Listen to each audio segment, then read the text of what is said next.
Alors c'est un roman qui raconte l'amour d'une femme pour sa maison, l'amour d'une femme pour un lieu. Un lieu qu'elle a dû quitter pour aller en maison de retraite. Et elle se remémore toute sa vie dans ce lieu, son enfance, son adolescence, l'âge adulte et l'arrivée de la vieillesse aussi. Et elle raconte pourquoi elle aime ce lieu, pourquoi aussi elle a dû le quitter et pourquoi elle a dû s'apaiser par rapport à ce lieu. Donc c'est une histoire d'amour un peu particulière avec un lieu, une histoire de névrose aussi, et qui parle de nostalgie, mais avec cette espèce d'amertume aussi qui fait que ça module un petit peu, ça modère un peu le sentiment de nostalgie pure.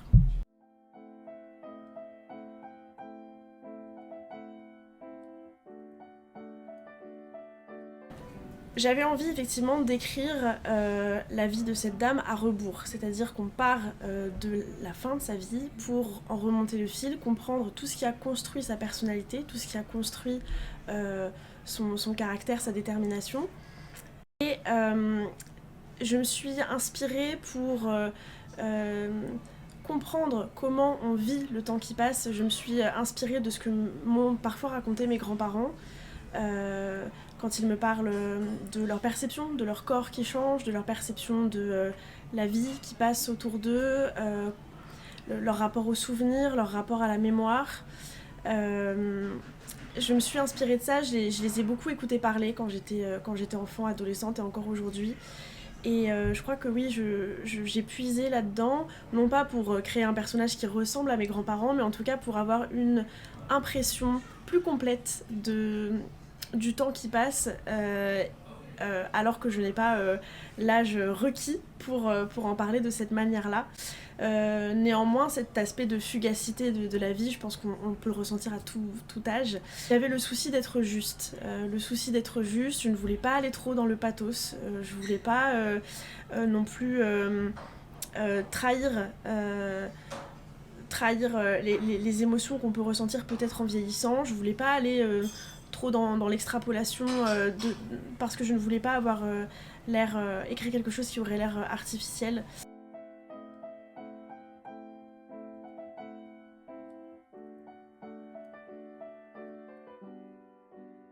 Effectivement, la sensorialité en littérature, c'est quelque chose qui me plaît déjà en tant que lectrice. Mes auteurs préférés euh, écrivaient sur les détails, écrivaient sur la matière des choses, le goût des choses, la lumière des choses. Cette espèce de littérature, oui, très proche en fait de, des sens, et qui touche, je trouve, à une forme d'universalité, puisque tout le monde ressent la lumière dans ses yeux, la chaleur sur sa peau. On atteint en fait par le détail et par la sensorialité un degré, je trouve, d'universalité qui me plaît. Et ça permet aussi, quand on s'attache à ce genre de choses, euh, de faire entrer d'autres champs artistiques dans l'écriture. Ça fait intervenir des termes de peinture, des termes de sculpture, pourquoi pas, euh, le, une écriture, pourquoi pas, cinématographique aussi, avec le mouvement. Enfin, il y a tout un tas de champs qui sont, je trouve, qui s'ouvrent en fait quand on essaie de faire une littérature sensorielle, justement.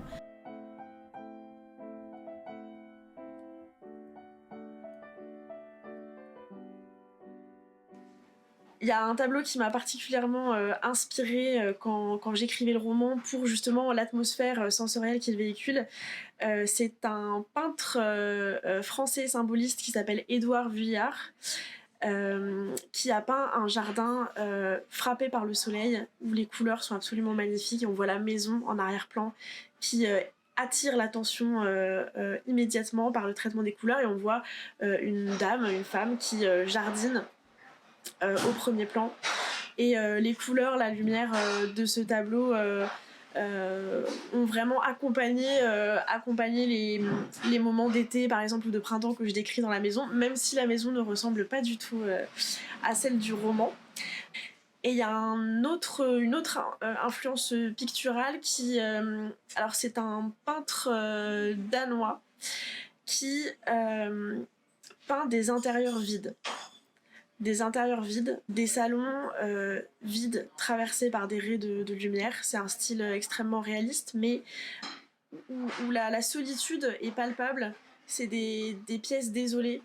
Et, euh, et donc ça, c'est plutôt pour l'aspect la maison quand elle est vide, en fait, sauf parce qu'elle contient la narratrice, mais la narratrice évolue à travers les pièces vides, en hiver par exemple, quand elle est toute seule dans la maison.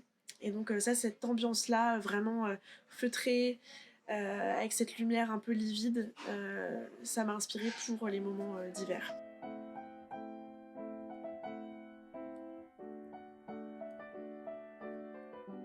Ce qui m'intéressait surtout, c'était d'explorer également comment notre perception des saisons et donc notre rapport à la nature, notre rapport à la contemplation change au fil des années. Quel rapport on entretient quand on est enfant avec l'environnement autour de soi, toujours par ce prisme des sensations. Donc c'est vrai que ça m'intéressait particulièrement.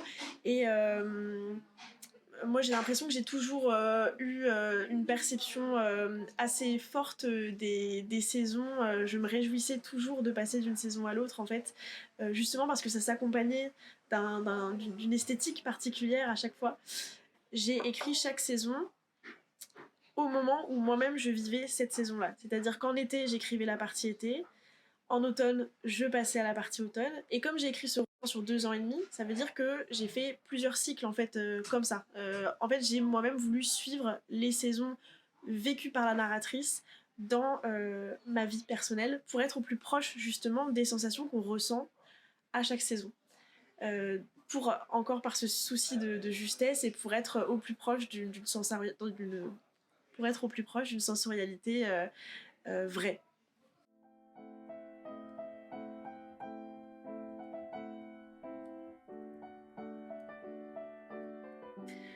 Alors, j'écrivais en fait, c'est-à-dire partout où je me trouvais. Donc, le plus souvent, j'étais en ville pour mes études.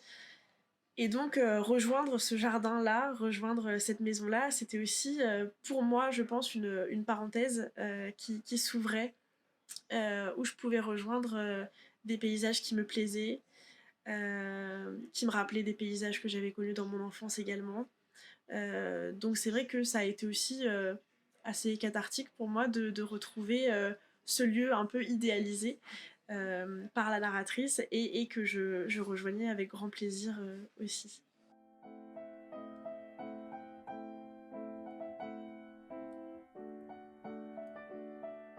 La lecture était évidemment très importante pour moi et d'ailleurs je suis persuadée du fait que pour écrire il faut beaucoup lire. Beaucoup lire, ça ne veut pas dire sacraliser l'acte d'écrire jusqu'au point de ne pas écrire. Ce rapport à la lecture par la narratrice, donc elle a un livre qu'elle lit enfant tous les étés. C'est un livre un peu miroir avec mon roman. C'est un roman dans le roman. C'est ce livre qui raconte une histoire très similaire à celle de la narratrice en fait, et où elle dit elle-même qu'elle a construit son caractère et sa personnalité en fonction de ce livre, enfin qu'elle pense qu'elle s'est inspirée de ce livre, cette lecture d'enfant très influente, pour mener son combat qui est de rester dans sa maison. Donc oui, la lecture est très importante pour la narratrice et très importante pour moi également. Ces heures passées, ces après-midi entières passées à lire nourrissaient après mes jeux, effectivement. Tout comme la narratrice, je me projetais, je prolongeais les univers lus en les expérimentant moi-même après dans le jardin, en jouant. Et c'est quelque chose que je trouve merveilleux qu'on fait plus quand on lit adulte en fait, de s'approprier nos lectures au point de les revivre après. Bon, c'est vrai que ça serait peut-être étrange en fait de transposer des univers comme ça dans la vraie vie, je m'en rends compte à présent. Mais quand on est enfant, ça marche très bien. Hein, on lit un roman qui se passe dans un pays lointain, et ben le jeu qu'on va faire pendant l'après-midi se passe dans ce pays en question, et on recrée. Enfin, la puissance de l'imagination, c'est aussi quelque chose qui anime aussi mon geste d'écriture et qui moi, j'ai envie que les lecteurs puissent imaginer la maison. C'est aussi ça le pouvoir de la description. En tant qu'autrice, c'est très important pour moi de, de laisser ce pouvoir au lecteur d'imaginer, de se représenter la maison. Donc le pouvoir d'évocation de la littérature, c'est quelque chose qui pour moi, en tant que lectrice et en tant qu'autrice, est très important.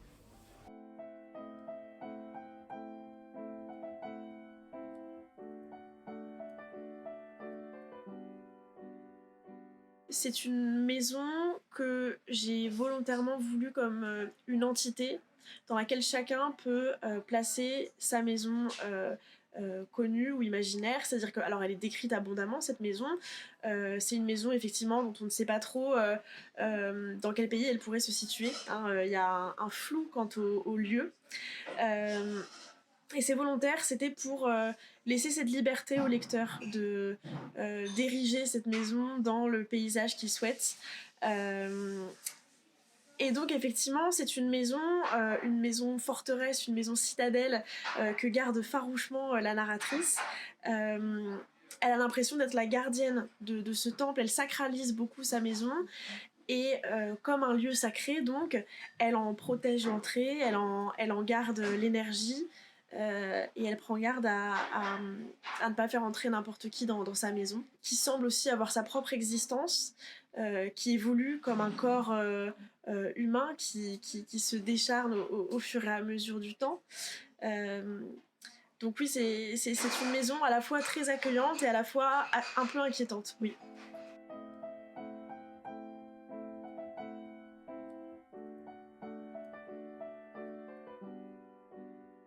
Alors, par exemple, je mets aussi des majuscules pour les parents de la narratrice et je les désigne par le nom de petit père et petite mère. Pas seulement pour faire un contraste avec grand-père et grand-mère, les grands-parents qui sont d'ailleurs très absents de ce roman de manière assez délibérée. Les parents, petit père, petite mère, ont cette espèce de surnom un peu folklorique qui les fait rejoindre, qui les amène du côté effectivement de parents un peu de contes de fées, qui sont une entité un peu lointaine de la narratrice, qui gravitent autour d'elle, mais qui ont un rôle finalement euh, un peu en demi-teinte. Enfin, on découvre au fur et à mesure du roman certaines vérités sur la mère notamment, sur la vie qu'elle menait à la maison. Mais donc oui, alors les personnages, c'est vrai que euh, je voulais entourer la narratrice d'une grande fratrie. Je voulais entourer la narratrice de frères et sœurs qui contrastent avec elle et qui la complètent en même temps. Je voulais qu'on sente la vie dans cette maison. Je voulais faire sentir la vie dans cette maison pour justement montrer l'extrême solitude dans laquelle finit cette maison. Il fallait d'abord, pour établir ce contraste-là entre le moment joyeux de l'enfance de la narratrice et sa vieillesse, il fallait que je montre à quel point la maison avait été pleine de vie et à quel point elle ne l'est plus à la fin de la vie. Donc les personnages ont cette importance en fait ils permettent d'apporter une réponse à la question qu'on peut se poser: pourquoi donc la narratrice est tant attachée à cette maison? Ce sont par les membres de sa famille qu'on comprend tous les souvenirs qu'elle a tissés dans cette maison. Et j'ajouterais que le rapport à mes personnages a été parfois un peu conflictuel. J'ai pas je n'ai pas aimé tous mes personnages tout le temps. Il y a des personnages qui m'ont agacé, la narratrice en premier lieu, qui parfois m'agaçait parce qu'elle cristallise en fait quelque chose qu'on n'a pas forcément envie de voir en soi. Elle cristallise une forme de névrose par rapport à son passé. Même si elle est très attachante, j'ai justement voulu construire un personnage un peu ambivalent, qu'on aime, qu'on déteste, dont on se méfie. C'est aussi une narratrice faillible, c'est une narratrice qui ne dit pas toujours la vérité, c'est une narratrice par laquelle on perçoit toute l'histoire et pourtant qui après revient sur certains événements, qui réécrit un peu l'histoire. Elle a quelques amants, elle a très peu d'histoires d'amitié.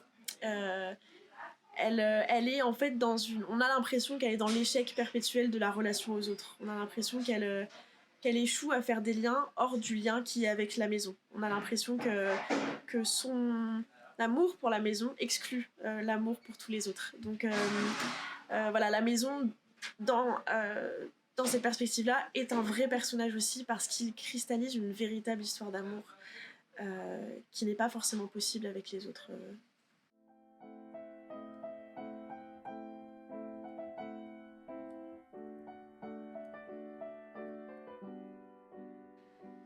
Elle est jalouse du fait qu'on puisse aimer la maison également. Elle voudrait que la maison et, et elle-même aient une relation exclusive, donc comme une relation d'amour finalement, où on est jaloux que d'autres regardent la personne qu'on aime. Donc c'était effectivement ce rapport-là de jalousie extrême et ce rapport en fait d'amour avec un lieu. En fait, j'ai conçu cette relation avec le lieu un peu comme la relation avec un humain. On peut pas forcément expliquer pourquoi on aime un humain. Il y a une forme d'aura, d'énergie qui parfois nous attire vers quelqu'un. Et c'est ce qui se passe avec la maison. C'est-à-dire que cette maison, même quand elle est vide, même quand la famille part de cette maison, la narratrice a un lien tout à fait particulier avec cette maison, même quand elle est vide. On a l'impression que la maison a une identité propre, une personnalité propre et qu'elle dégage une forme de charme en fait qui un peu imperceptible, un peu magique qui, euh, qui attire la narratrice. Et dès le début du roman, on comprend que la narratrice est prisonnière de ce lien. C'est un lien qui contraint la narratrice et qui elle est à la fois bourreau et prisonnière dans cette histoire.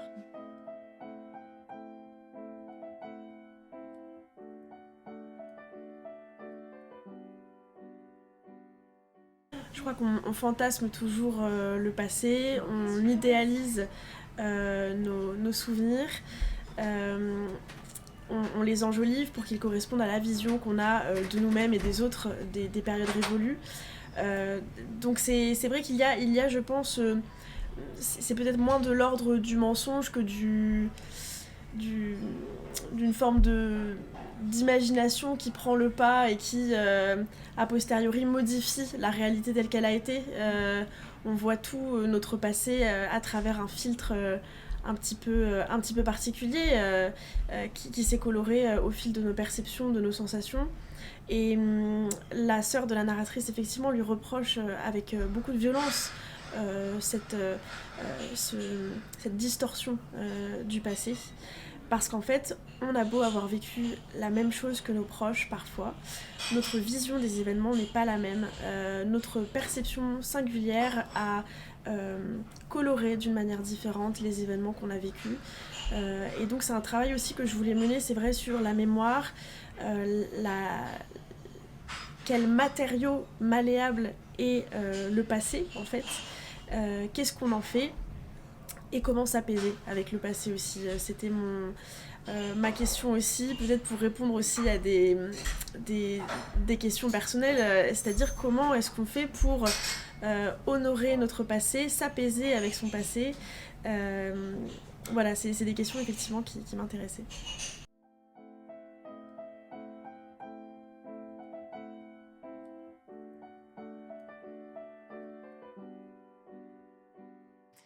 En fait, pour la narratrice, le corps vieillissant, c'est celui qui ne peut plus profiter du jardin et de la maison comme elle le faisait quand elle était enfant.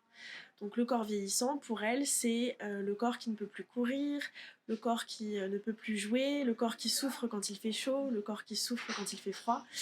Euh, Elle vit effectivement son corps comme, comme parfois une entrave à son amour pour la maison qu'elle voudrait arpenter toute sa vie. Et c'est à cause de son corps vieillissant qu'elle quitte la maison. Alors elle quitte la maison aussi parce que elle est en train de s'effondrer, mais elle quitte la maison puisque elle a mal, elle sent qu'elle ne peut plus monter ses escaliers, elle sent qu'elle a une incapacité à vivre dans cette maison qu'elle aime tant, et il y a à un moment du récit, il y a opposition entre le corps organique de la narratrice et l'autre corps qui est la maison. En fait, elle vit dans deux cuirasses. Son enveloppe charnelle et son enveloppe euh, domestique, pourrait-on dire, l'enveloppe de sa maison. Euh, et il y a une correspondance tout au long du roman entre l'état de la maison et l'état du corps, effectivement. Et alors, ça ne veut pas dire que ce corps-là est dénué de beauté. Au contraire, il y a plusieurs passages dans le roman où la narratrice est heureuse d'avoir 5 ans, 60 ans. Elle dit je me sens davantage vivre, j'ai l'impression d'avoir des attaches vers le sol plus profondes, j'ai l'impression euh, d'être plus ancrée dans mon monde. Elle est heureuse d'avoir un corps plus plein en vieillissant, euh, d'être encore en vie tout simplement. En fait, il y a aussi une célébration, c'est paradoxal, il y a aussi une célébration du temps qui passe et parce que le temps qui passe, c'est aussi les années de plus à vivre avec ceux qu'on aime, à vivre dans les lieux qu'on aime. Donc elle célèbre aussi l'arrivée des saisons. On n'est pas toujours à rebours du temps qui passe. On est aussi dans une célébration du temps qui passe. Il y a ce paradoxe-là qui est important pour moi parce que je ne perçois pas la vieillesse comme quelque chose de nécessairement douloureux. Je pense qu'on peut vivre sa vieillesse avec joie, avec beaucoup d'apaisement, mais effectivement, il faut aussi considérer la grande souffrance dans laquelle beaucoup de gens se trouvent en vieillissant. Donc je voulais parler de ces problématiques-là également.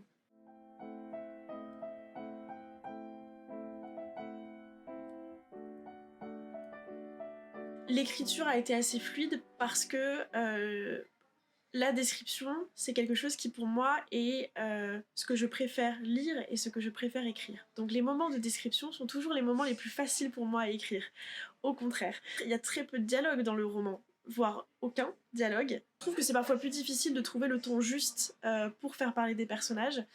Et aussi parce que je voulais laisser cette grande place à la description des actions aussi, et justement au rapport des corps les uns avec les autres, au rapport des êtres avec le lieu, comment ils interagissent avec le jardin, la forêt, l'étang. Je trouvais que pour ce roman-là, il s'agissait moins de retranscrire des paroles. D'ailleurs, c'est impossible en fait de se rappeler précisément de dialogue. En fait, quand on entre dans le registre du souvenir, comme c'est le cas pour la narratrice, elle le dit elle-même, elle n'arrive pas à se souvenir des paroles précises que sa famille a échangées. Évidemment, au cours d'une vie, on peut pas, on n'est pas un enregistreur sur pattes, on n'arrive pas à retenir les paroles euh, des gens. Donc en fait, c'est à la fois une souffrance pour la narratrice de ne pas réussir à se souvenir, et ça me permet moi d'explorer autre chose dans le roman, autre chose que le dialogue. Comment on fait quand on n'a pas le dialogue pour décrire des scènes de vie, des scènes entre humains. Donc c'est quelque chose qui m'intéresse aussi. Et donc ouais, moi la description c'est vraiment ce que je préfère faire. Mais par description j'entends description vivante. C'est important pour moi de le dire parce qu'en fait j'avais pas envie de décrire une nature morte. On peut avoir l'impression qu'écrire sur une maison et écrire sur des objets, c'est écrire sur une matière morte, une matière inanimée. Et justement, moi, mon rôle, c'était d'insuffler une vie à ce lieu et ces objets qui le peuplent pour justement atteindre cette espèce d'énergie organique qui enchaîne la narratrice à la maison.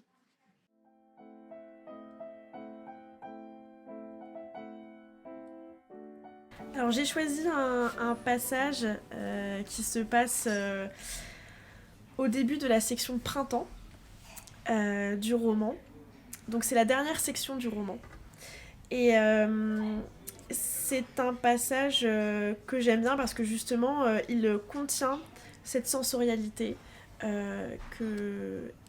qui représente, je trouve, assez bien le roman.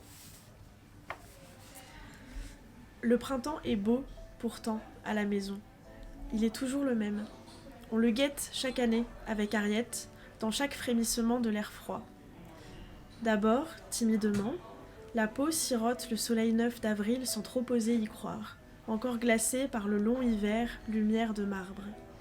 Les cheveux devant le visage, on regarde les paillettes du soleil rasant danser le long des boucles. Il fait un peu frisqué tout de même. On rentre précipitamment en s'essuyant les pieds, car le perron est humide à cause de l'averse du matin. Alors on regarde, depuis les fenêtres de la cuisine, la douce chaleur raviver peu à peu les mousses du verger et les nappes d'herbe bleue du jardin dormant. 3 jours, une semaine qu'il fait plus chaud, on laisse les pulls de l'arrière-grand-mère sur le dos des chaises, et ils gisent pantelants avec leurs grandes manches qui traînent sur le carrelage, tout miellés de soleil chaud.